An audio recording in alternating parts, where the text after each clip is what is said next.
তোমরা আজকে এসেছি আমি আরও একটা ভিডিও নিয়ে। আজকে আমি তোমাদের করে দেখাবো টমেটো চিকেন। তার জন্য আমি এখানে একটা কড়া নিয়ে নিচ্ছি, খানিকটা সাদা তেল দিয়ে দিলাম। আমার এখানে কড়াই আমি যে তেলটা দিয়েছি, তেলটা আমার গরম হয়ে গেছে। এখন আমি এখানে 600-র মতন চিকেন নিয়ে নিচ্ছি। চিকেনটাকে ভালো করে ধুয়ে পরিষ্কার করে পানি ঝরিয়ে নিচ্ছি। এখন চিকেনটা তেলেতে দিয়ে ভেজে নেব একটু। এর মধ্যে এখন কোনো মশলা দেবো না, চিকেনটাকে এমনি ভাজবো, একটু ভেজে নিচ্ছি।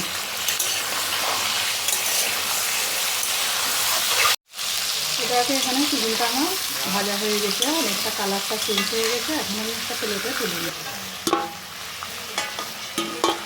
আমি চিকেনগুলো তুলে নিচ্ছি। এখন ওই তেলেটি দিয়ে দিচ্ছি 2টো তেজপাতা, একটু ডালচিনির টুকরো,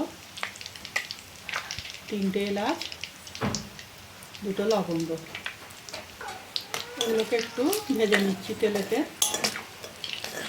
মিডিয়াম সাইজের পেঁয়াজকে কুচিয়ে নিয়েছিলাম, এর মধ্যে দিয়ে দিচ্ছি। পেঁয়াজটাকে ভালো করে একটু ভেজে নিচ্ছি।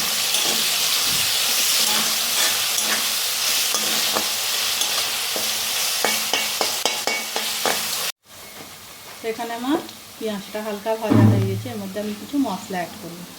দিয়ে দিচ্ছি 1/2 চামচ হলুদ, 1/2 চামচ লঙ্কা, জিরে মরিচ 1/2 চামচ, দিয়ে দিচ্ছি 1/2 চামচ ধনে, তার সাথে দিয়ে দিচ্ছি 1 চামচ আদা রসুন বাটা। এখন এগুলোকে ভালো করে পেঁয়াজের সঙ্গে মিশিয়ে নিচ্ছি। মশলা দেওয়ার সময় চুলার আঁচটা সবসময় লো রাখতে হবে, তা না হলে মশলাগুলো পুড়ে যাবে। আমার মশলাটা মেশানো হয়ে গেছে। এখন আমি এর মধ্যে দিয়ে দিচ্ছি মিডিয়াম সাইজের টমেটোকে আমি পেস্ট করে নিয়েছি, এর মধ্যে দিয়ে দিচ্ছি। আমি এটা টমেটো চিকেন বানাচ্ছি, তার জন্যে টমেটোর পরিমাণটা একটু বেশি নিতে হবে। এখন এইগুলোকে ভালো করে মিশিয়ে নিচ্ছি। এগুলোকে একটু সময় ধরে কষিয়ে নিতে হবে, যাতে টমেটো মশলা আদা রসুনের কাঁচা গন্ধটা না থাকে। এটাকে ভালো করে একটু কষিয়ে দিচ্ছি। তো দেখো বন্ধুরা, এখন আমার পেঁয়াজের মশলার সঙ্গে টমেটোটা মেশানো হয়ে গেছে। দেখতেই পাচ্ছ মশলা থেকে তেল ছাড়া শুরু করে দিয়েছে। এখন আমি এর মধ্যে ভেজে রাখা চিকেনটা দিয়ে দিচ্ছি। তার সাথে দিয়ে দিচ্ছি স্বাদ মতো নুন। প্রথমে নুনটা ব্যবহার করিনি, এখন ব্যবহার করিনি। এখন আমি এগুলোকে ভালো করে মিশিয়ে নিচ্ছি।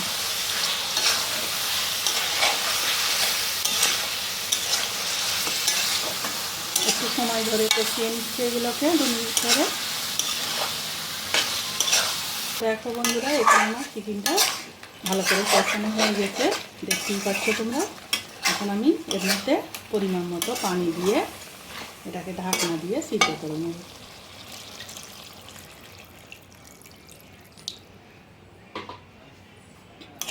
পানিটা দিয়ে ভালো করে একটু নাড়াচাড়া করে নিতে হবে।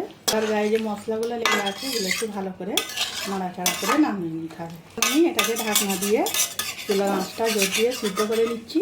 তাই এখন একবার নুনটা অবশ্যই চেক করে দেখে নিতে হবে। আমি নুনটা চেক করে দেখে নিয়েছি, নুনটা আমার একদম ঠিক আছে। ঢাকনাটা বন্ধ করে নিচ্ছি। ঢাকনাটা খুলছি। এখানে আমার যে পানিটা আমি দিয়েছিলাম, পানিটা একদম কমে গেছে। আর আমি ক্যামেরা বন্ধ থাকায় একদম নেড়ে দিয়েছিলাম। তো দেখতেই পাচ্ছি আমার রান্নাটা কমপ্লিট হয়ে গেছে। এখন আমি চুলাটা অফ করে এটাকে একটা বোলের মধ্যে তুলে নিচ্ছি। দেখো বন্ধুরা, আমি এটা বলে তুলে নিচ্ছি। রান্নাটা তোমরাও এইভাবেই বাড়িতে বানাবে। তো বন্ধুরা, এইভাবেই একবার বাড়িতে ট্রাই করে দেখবে কেমন হয়েছে। আর আমার রান্নাটা কেমন হয়েছে আমাকে কমেন্ট করে জানাবে। আজকের ভিডিও আমার এইটুকু। আগামী দিন আসবো আরও একটা ভিডিও নিয়ে। সবাই ভালো থাকবে, সাবধানে থাকবে।